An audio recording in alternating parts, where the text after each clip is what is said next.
coping with storm drains and managing a new kind of flooding is extremely important.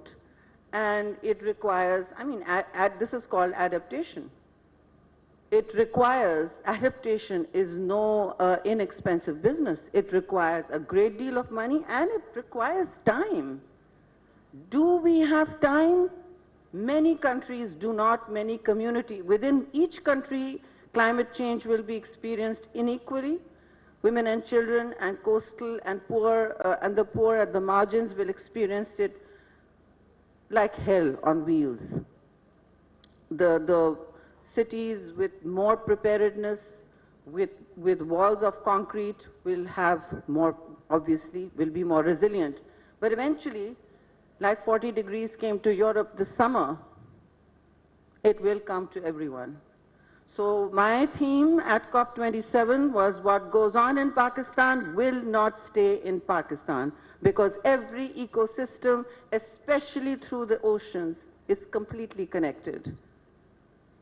It is completely connected and it cannot be separate. If one ecosystem fails, if there is a dead zone, there are 400 dead zones in the world's oceans today, and that is because of lack of oxygen within the ocean, then those dead zones will come to you too. And once those dead zones come to you, or the Gulf Stream, the historic Gulf Stream, which from ancient times has been regulating planetary seasons, starts slowing down. It's called the conveyor belt. The Gulf Stream is called the conveyor belt. The ocean is a conveyor belt for streams that then regulate your seasons. Once those start slowing down, let alone marine life, then you will have a real crisis, and many countries will wake up and ask, oh, what are we supposed to do about it? Well, the science is right there, and it's telling you what to do. It's telling you to stop consuming the way we used to, which will bring me to my favorite theme, microplastics, and how that is choking all our oceans. This year, 2021, last year, we had 139 million metric tons, not Pakistan, the whole world, of microplastics choking the ocean. All of marine life is now ingesting it. It is landing up in your dinner plates now. It is. And what is happening is a cycle called a tipping point. A tipping point is being reached in the ocean. People are all talking about how there will be more plastics in the sea than fish. That's not at the end of the century. That is 2050. So 2050 is when your children will still be alive. And for us, the choking of the ocean, the warming of the ocean, I'll just say in plain words, this business of acidification. What is this? It arises because the ocean is warming, and 90% of the planet is controlled.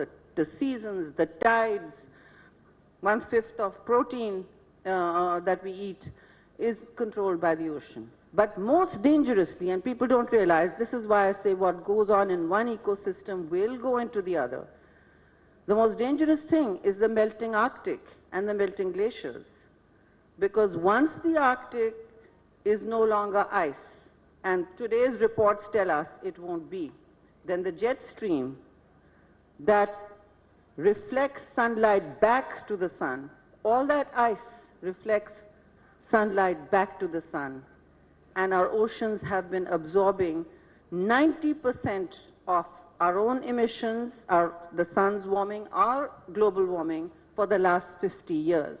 For the last 50 years, it is our oceans that have been the carbon sinks. History, civilizations have used oceans for conquests and for commerce. But now, the most valid and important metric of judging what the ocean does is its ability to be a carbon sink. And right now, its health as a carbon sink, its sustainability as a carbon sink, its operation as the vector of a blue economy that can make commerce sustainable, is under severe shock and threat. So we can have conferences, we can talk about this, because without talking about it, there is no knowledge dispersion. Without no knowledge dispersion, there is no action. But action has to be real, and it has to mean something, and it must start from the top. Why do I say this? Because those who are empowered are always better prepared, better resilient, have resources. So it's incumbent on all of us in this room to start at the top. There should be no more plastic bottles here. We can afford glass bottles, it's cumbersome, but entire generations used to do it in the 70s. I'm 62 years old, I remember how to drink out of non-plastic bottles.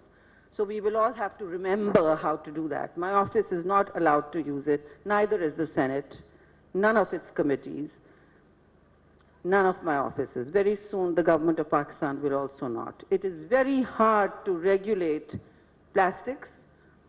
The recycling industry is telling you that they're recycling